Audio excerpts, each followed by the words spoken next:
One more sleep to the midterm elections, the chance for the good people of the United States to put one heck of a handbrake on the madness of the Biden administration.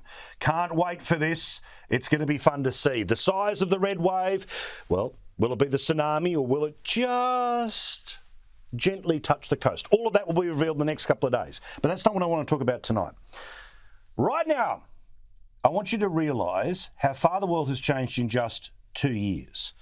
2020, Joe Biden wins. 80 million people vote for him to become the President of the United States, and more importantly, 80 million people probably didn't like Donald Trump. Supposedly, the Republican Party could never win another election anywhere at any time. But just 2 years later, the Republicans now look like they are on track, definitely for the House and most likely the Senate, as well as key governors' races, and states that were becoming a little bit purple are going to become a whole lot more red. Now, this really is important because every time you think your political side, left or right, is gone and done forever, believe me, it's not true. Because as Joe Biden has shown, in just 2 years, it can all turn around. And there's one graphic above all others I want to show you right now that explains why this has taken place. And it is this from the Washington Post.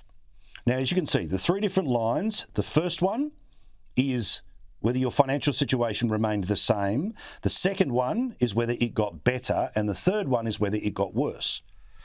So when the Democrats had a big win before Donald Trump was out of office, so at the midway point of his first term, most people believed that their finances were pretty much the same. Some people thought that it was better, but just 14% of people thought financially anything was worse under Trump as president. And then in the 2020 election, remember, which of course was just at that midpoint of the pandemic, some people really thought they were financially better off, but a lot more people thought that they were worse off or pretty much the same. But have a look at that bottom number now, just 2 years later. It's gone from 20% to 43%. It's doubled and a bit in just 2 years. And go back to this time 4 years ago when it was 14% of people thought their family financial situation was worse.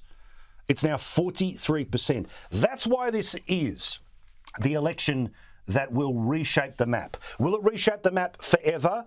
No, because the next election will be in 2 years' time. The Republicans will be blamed for every single government shutdown. They will also be accused of overreach when it comes to committee hearings, and we'll see what happens. Because just as the midterms went against Obama in 2010, he was able to regain the presidency again in 2012. The same for George W. Bush, the same for Clinton before. So midterms are a handbrake. They are not the end of a presidency. But because of that number, I mean, seriously, show it again for everyone watching this video right now, okay? We are talking again about a change of people who say their financial situation is worse of double in the past 2 years. Double in the past 2 years. Like, what, 4 times more in the past 4 years?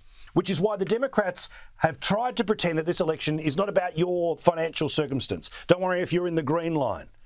Get back into the better line, which is, more than halved in the past 4 years. This is all about democracy. And anything other than a vote for the Democrats is a vote for the Nazis. This was Jim Clyburn. Now, Jim Clyburn is, generally speaking, a pretty sensible bloke. He is the guy who's been able to rally African-American voters in the Democratic Party behind Joe Biden, who was losing everywhere until eventually he became nominee and then president. But he is all in on this rubbish that the sky will fall in if there is a red wave of any size on Tuesday. You recently compared America right now to Germany in the early 1930s. That's what you said. And you said that we're on track to repeat what happened in Germany here in America. Can you explain what you see happening here in America that prompted you to say that? All you have to do is look at history. See, it's ridiculous, right? But when asked whether he stood by it, he didn't just stand by it, he doubled down on this rubbish. And you've repeatedly made comments about Hitler, about Nazism, about Germany in the 1930s in recent years. You've gotten a lot of pushback from that from Jewish organizations and others who say it belittles the suffering of the Holocaust, of the millions who were lost. Your response? I've talked to many Jews. There are many Jews in my congressional district. and they are very supporters of mine. They know that this is the stuff that causes those kinds of deteriorations in democracy. It's a pathetic way to whimper off the national stage before, of course, he may well have the chance to return again in 2 years. Jim Clyburn is better than that. The Democrats are better than this. But because they have been so bad at governing when they were given the House, the Senate and the presidency by the American people, they will be punished, and rightly so, at this midterms. I like his Hawaiian shirt, though.